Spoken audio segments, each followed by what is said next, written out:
The Ramble Shamble Children by Christina Suntornwad, illustrated by Lauren Castillo. I selected this book because it has a great lesson for anyone, children and adults.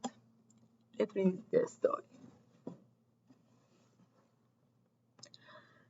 Down the mountain, across the creek, past the last curve in the road, 5 children lived together in a ramble shamble house.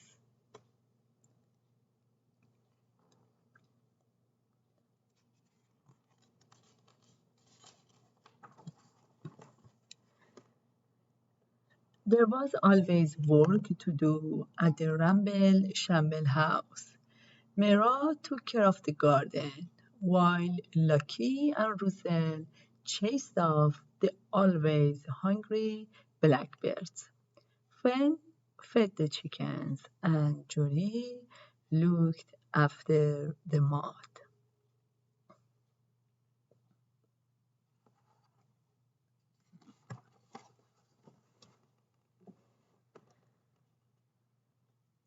There were always meals to share at the Ramble Shamble house. Mera picked the salad while Lucky and Russell pulled the carrots. Finn fished the eggs and Julie looked after the moth.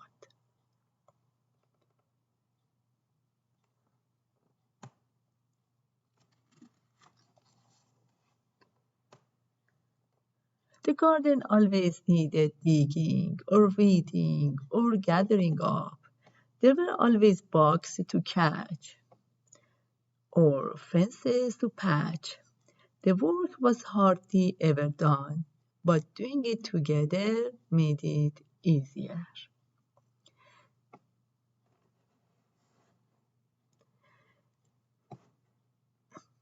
At night, when the children were full and sleepy, they all piled into Mira's bed and listened to her spin stories about giants and dragons and brave explorers.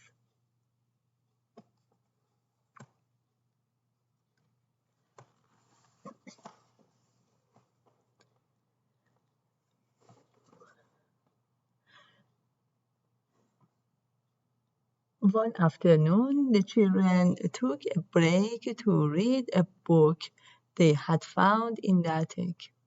"Oh, that's what a proper house looks like," said Mira. "And what a pretty garden. Looks nice," said Fan. "Definitely doesn't look like ours," said Roselle. "But maybe it could," said Lucky.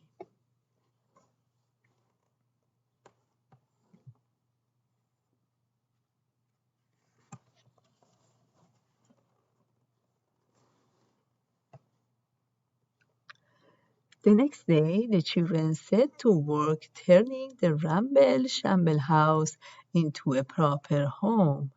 They propped up the chickens. They propped up a scarecrow. They raked over all the mud puddles because mud definitely isn't proper.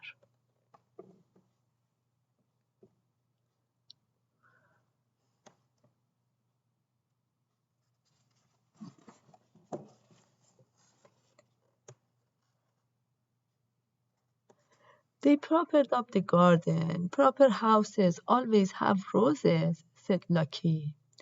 We can pull up the carrots to make room for them, said Roselle. Perfect, said Mira. Now all that's missing is the proper finishing touch.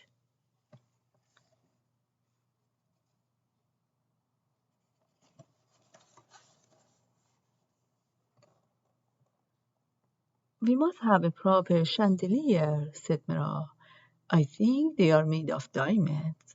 This stink bug is shaped like a diamond, said Lucky. We've got plenty of those, said Roselle.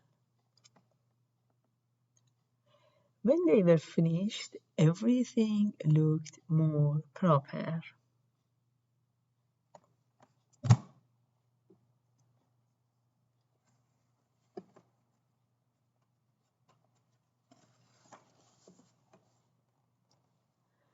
But things were not quite right. Ah! shrieked Mara. One of the chickens laid an egg in my shoe. Guess they didn't like the proper hen house I made, said Fan. I can't pick any peas, said Lucky. The rose bushes keep scratching me up. Oh, the chandelier is flying away, shouted Roselle. This isn't proper at all, groaned Mira.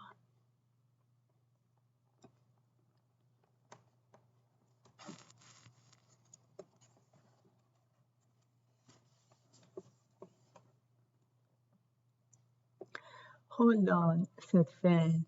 Has anyone seen Jory? Isn't he in the mud puddle? Said Lucky. Oh no, we propered it up. Jory! Jory! Jory!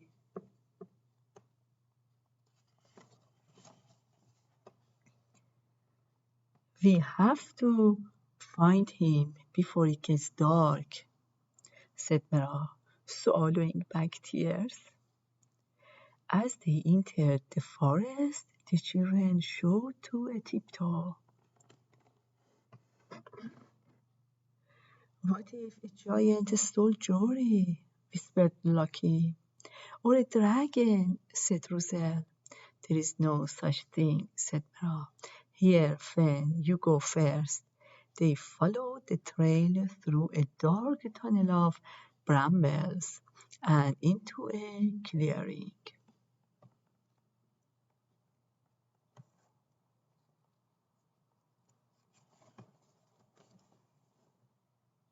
Joy!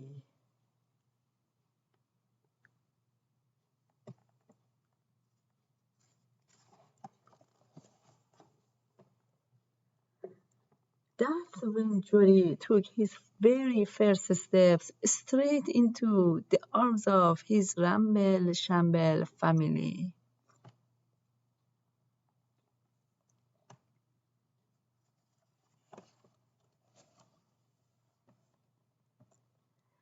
That night, the children sat together on the porch, munching snap peas. They had put everything back the way it was, especially the mud.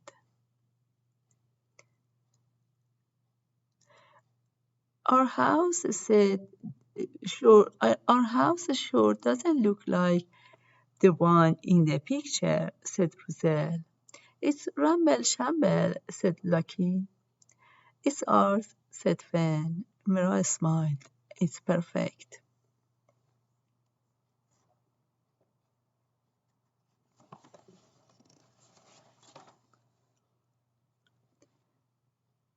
The children stayed up late, watching Jory make a proper mess, while the stars shone overhead brighter than diamonds.